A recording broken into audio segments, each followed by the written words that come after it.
This is Jenny Brandt with Unleash Your God-Given Healing. I'd like to share with you an interview I did with Julie Nolan in Ohio on Julie and Friends. In this interview, we talk about how to unleash your own God-given healing to fight and prevent cancer. Also, things I did that helped me during the cancer journey.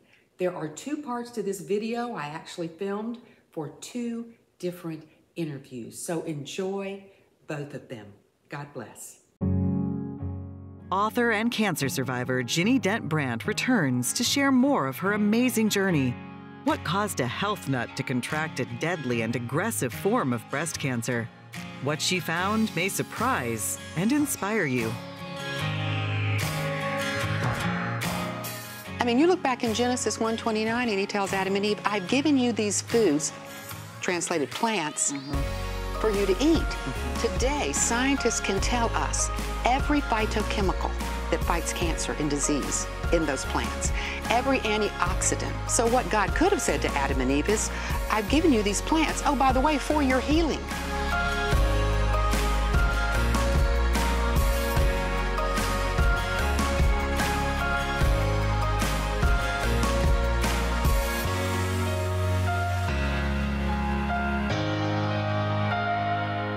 Thanks for joining with us today. I'm already laughing. The guest Kathy Johnson's here with us. She's back. Melanie Miller. And we have Jenny Dent Brandt with us again, and we're going to talk about her book, Unleash Your God-Given Healing, 8 Steps to Prevent and Survive Cancer. We all need this because it's so prevalent. Yes. What did you say the statistics were? For today's generation, born today, 1 in 2. Once you realize that, you realize we've got to have a plan of prevention. We've got to put some things in place. And that's why I'm doing what I'm doing. This is amazing.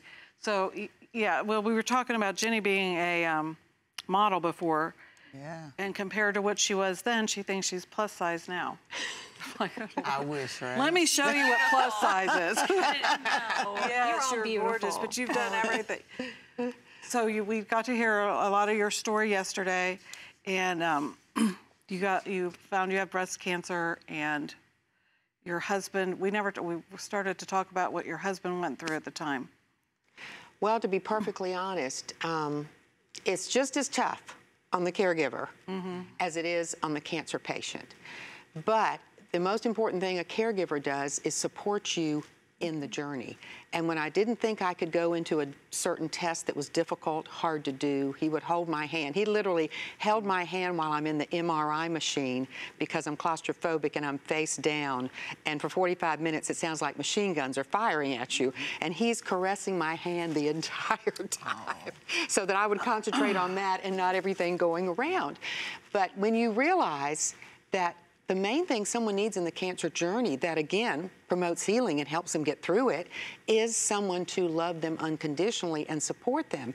Not everyone has that. So if you're in a church and there's someone with cancer and they don't have a spouse or they don't have anyone, then the church really needs to come behind them. Because I can remember after my breast cancer surgery, which is, you know, difficult for the husband and for the wife, and then I'd lost every hair on my head, and I didn't want to look in the mirror. So I would just avoid all mirrors, wouldn't even glance in a mirror. And my husband would get up every morning and he'd say, you're still the most beautiful woman east of the Mississippi River. So sweet. Now that is not a compliment to the rest of you. Because I didn't look so hot. But that unconditional love is what a cancer patient needs, you know? And, you know, we talk about emotions and how the mind thinks. There is so much research on these emotions that the Bible talks about. Thanksgiving, gratitude, give thanks in everything. Gratitude is the feeling that has the most research behind it to show that it promotes healing. Wow. And so one of the things I did in my cancer journey, I was constantly aware of what I had to be grateful for. You know, I'd go back all the way to the Watergate days and how God saved my family and took my mom and dad into ministry for 25 years. I'm always grateful for that. You know, even if they told me I was going to die, I've had a wonderful life. You know, I look back in the support of my husband and just all the things that God provided and the wisdom and guidance he gave me, some things that I couldn't have figured out on my own, he kind of dropped in my lap. And so I finally figured out some of the things that probably caused my cancer when I had no risk factors for it, nor any genetic factors. Okay. What were those? What was the... Well, one thing was I have dense breast. Today, a radiologist in most states have to tell you if you have dense breast. It was not considered a risk factor when I was diagnosed like almost 8 years ago. Today, it is considered a risk factor. 3 mammograms missed my cancer. Why?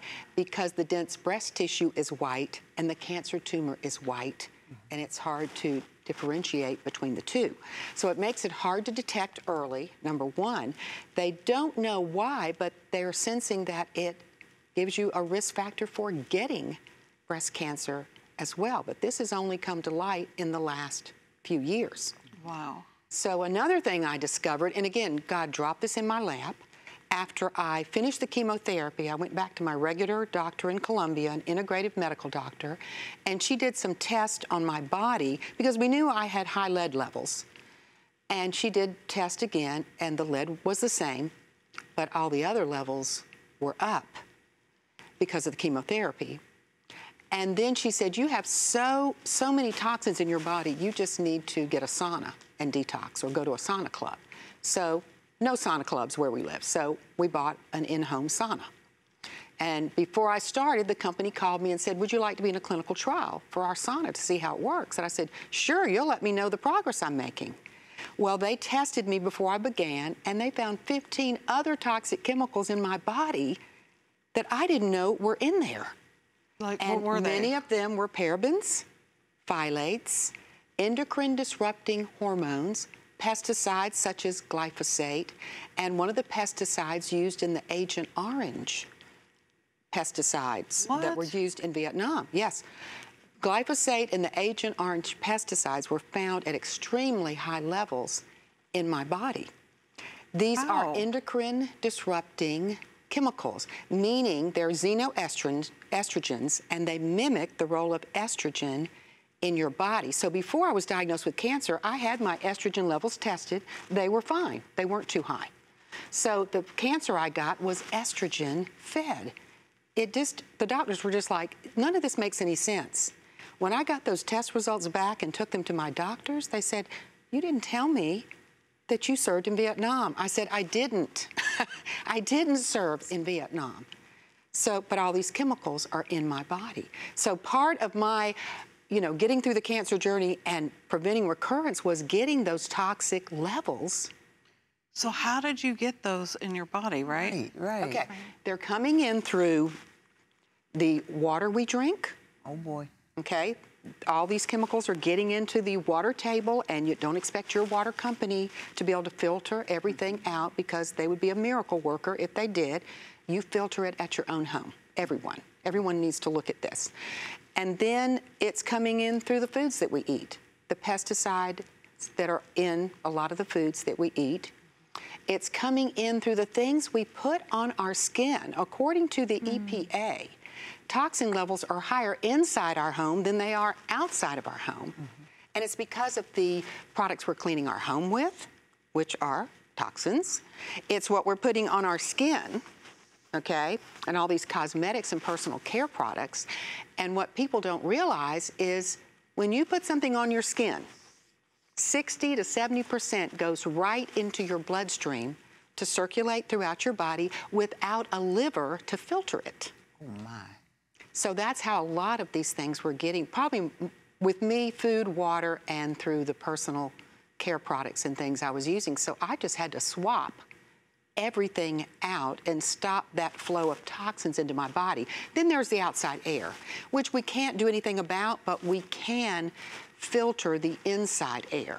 And a lot of our missionaries live across the world in countries where the pollutants are much higher than in the United States. And they all now have water filtration systems, and they have air filtering systems.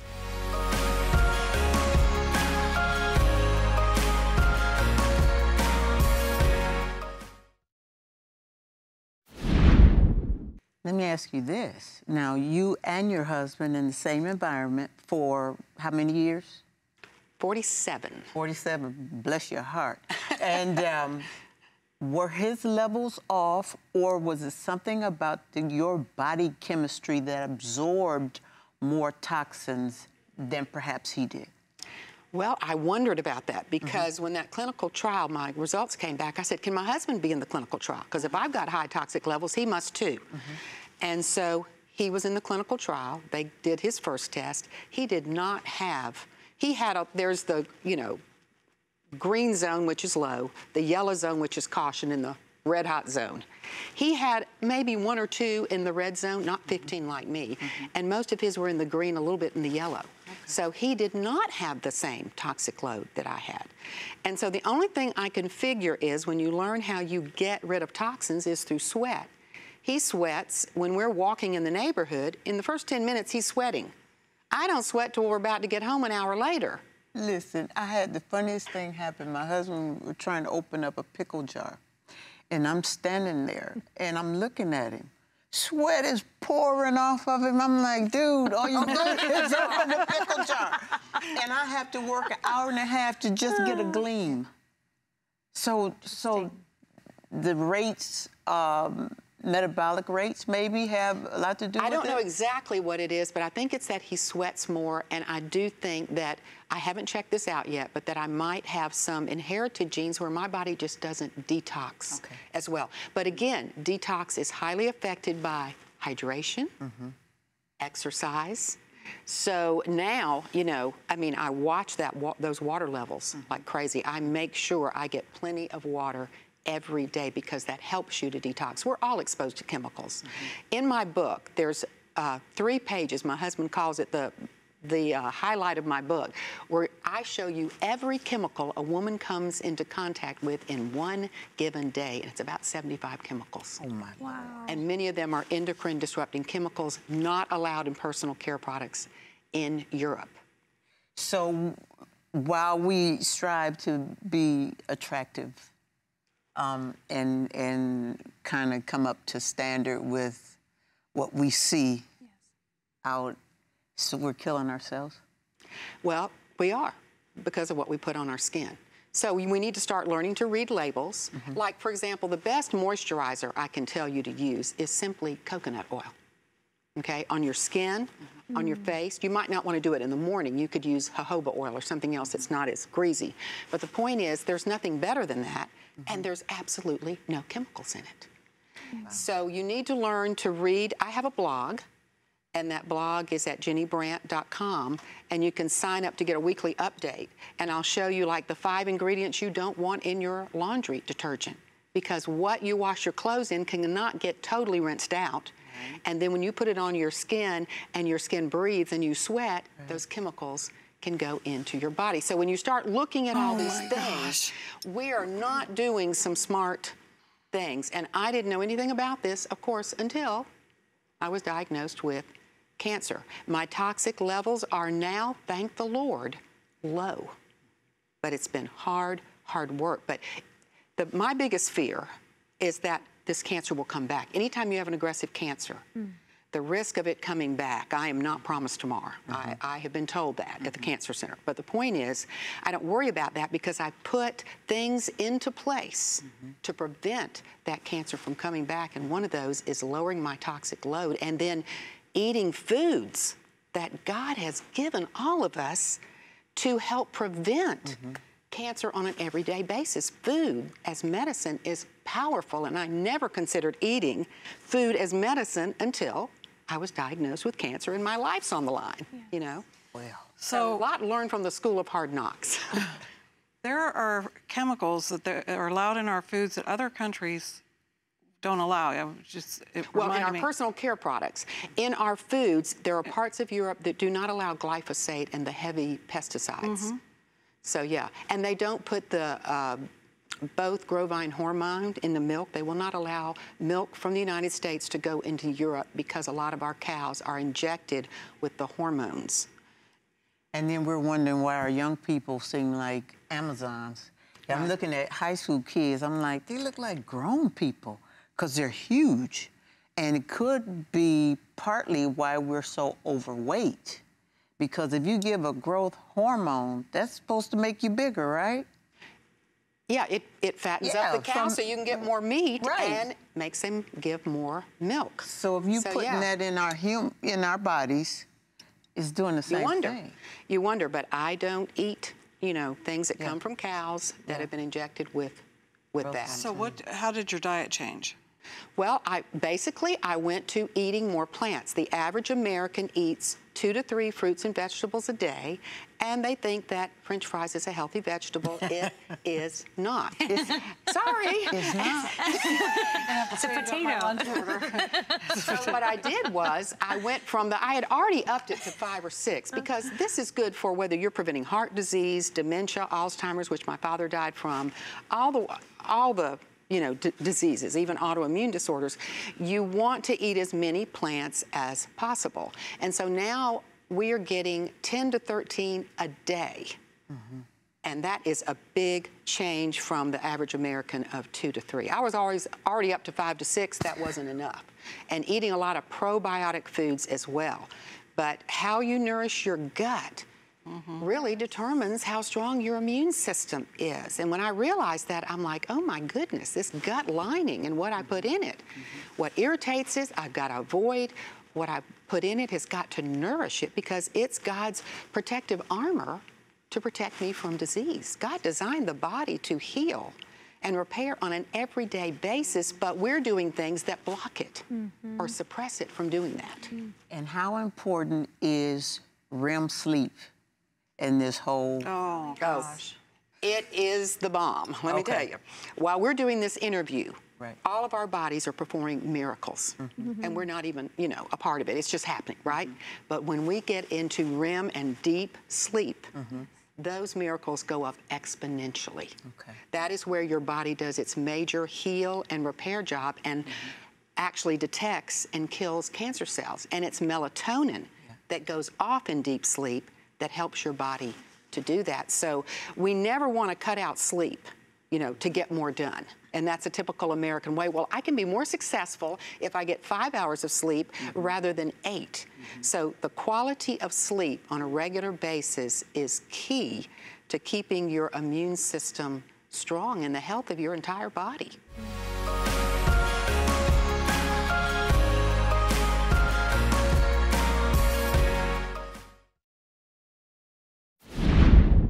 So this is a whole lifestyle. It's not just lifestyle eating, change. And it's not just a chemical. It's the whole lifestyle, which I think is closer to what God had in mind. Oh, it is. I mean, you look back in Genesis 1:29, and he tells Adam and Eve, I've given you these foods, translated plants, for you to eat.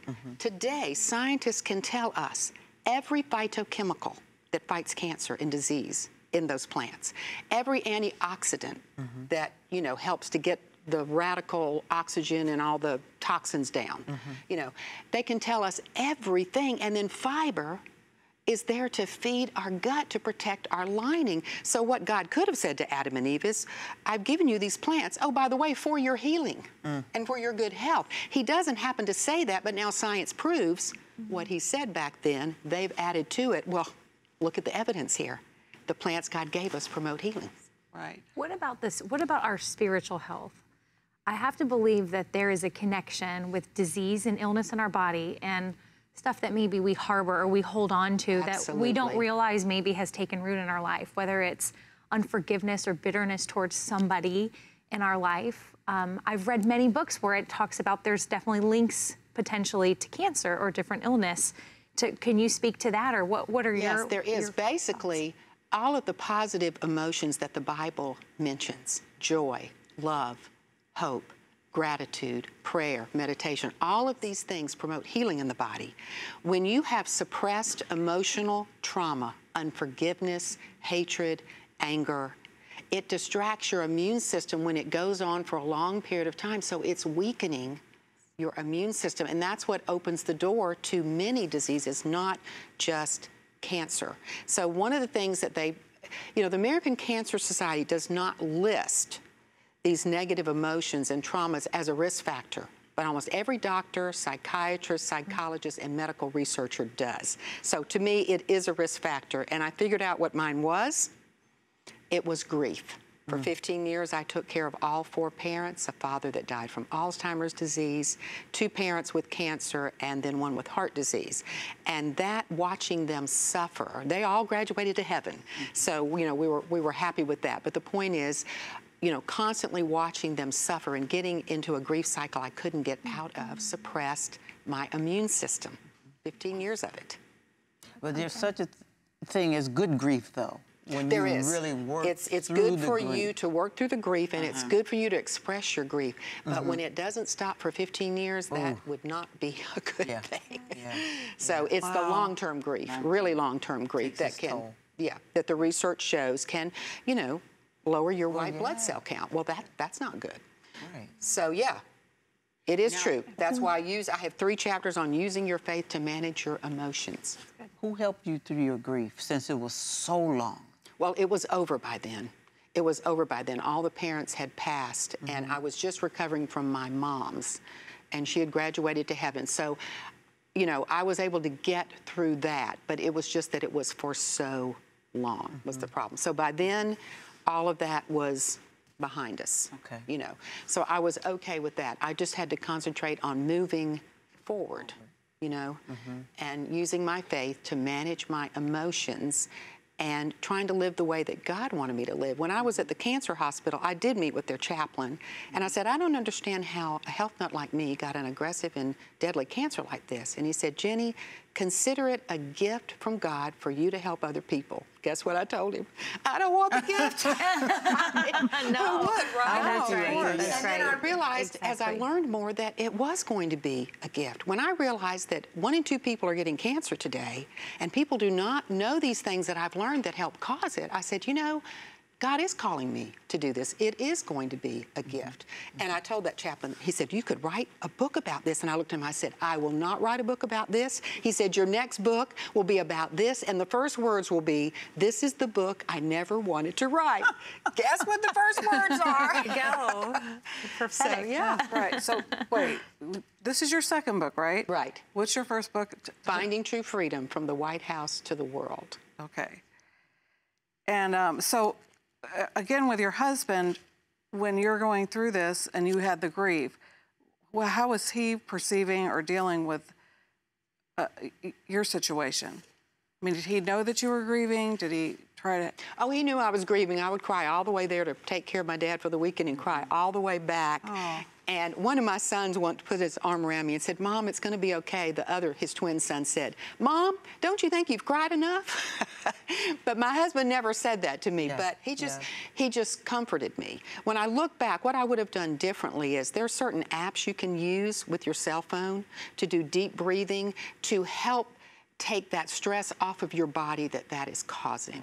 So it isn't as damaging. So I would do things a little differently if I could go back. But those tears were cleansing and therapeutic, even though you didn't know it. God had given you all this other stuff, and I think he gave you the gift of tears, because some of us have been traumatized and cannot cry.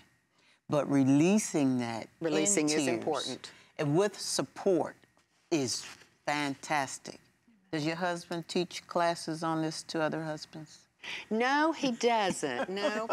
He has been an educator all of his life, and he's been in ministry working with the deaf, and he's a retired professor now from Clemson University. He taught in their ASL and Deaf Studies program and ran the School for the Deaf in South Carolina. So that's been his passion. But allowing you to just freely cry. Right. And most people won't allow you because they're uncomfortable with tears. Right. So they like, you know, hand you a tissue, disrupt this, it'll be all right. He just let you go for it. But when what is making you cry goes on for 10 years, like with the first parent, and it gets more painful and more painful, this is what Alzheimer's does to the caregivers and the people who love them. I mean, it's very, very difficult. So I look back, I should have done things a little differently. Don't we all have those thoughts, right? Yeah. How did you meet him? High school, we were high school sweethearts. Aw. He turned out to be such a great guy, right? Yeah. almost 47 years. I haven't, Wow. I've only threatened to shoot him twice. I love it. I love it. You keep it real, right? I love that's it. so Great funny. guy, only threatened love it. twice. That's good. That's good. Oh, we need to go through the 8 steps. Oh, sleep, step 2. I need to get a copy of your book. Yes. Now, I will tell you, I don't know for any other people that are watching, but it can be overwhelming when we think, where do we begin? If you could just narrow it down to what is one small thing that we can do to start and just change the way we're living our life and being more intentional, what would you say? I would start with proper hydration because it affects every organ, every cell, every system in your body, including your immune system. So I would just take it one step at a time. It's number 1 in the book. It's the first chapter. And the reason is it's what I learned first. And I wouldn't try to take it all in at once. I would say, okay, we're going to work on hydration for this month. You know, next month we're going to really key in on and work this in with your children. Because children need to be taught this at an early age so they learn to properly hydrate, get adequate sleep, exercise on a regular basis, and eat, as we call it, eat God's foods and not these man-made foods that we are producing. Excellent. So properly hydrating doesn't mean lemonade, Kool-Aid, or... No, lemonade counts because it's mainly water. Stop. Really? Yeah, lemonade counts. You just made her I'm day. good. You She's just made my excited. day. Yeah. Things that contain water count, but not beer, wine, and then caffeinated drinks take more water out of your system. So you'd have to add in more water. If you wanted a few cups of coffee in the morning, then you're going to have to drink more water to make up for that. Because it's a diuretic, right? That's right. Wow. So Oh my you want to gosh. keep those hydration levels there because that affects your immune system. Oh my gosh, I wish you could be here for 5, 10 days. Anyway, thanks for joining us. We'll see you next time.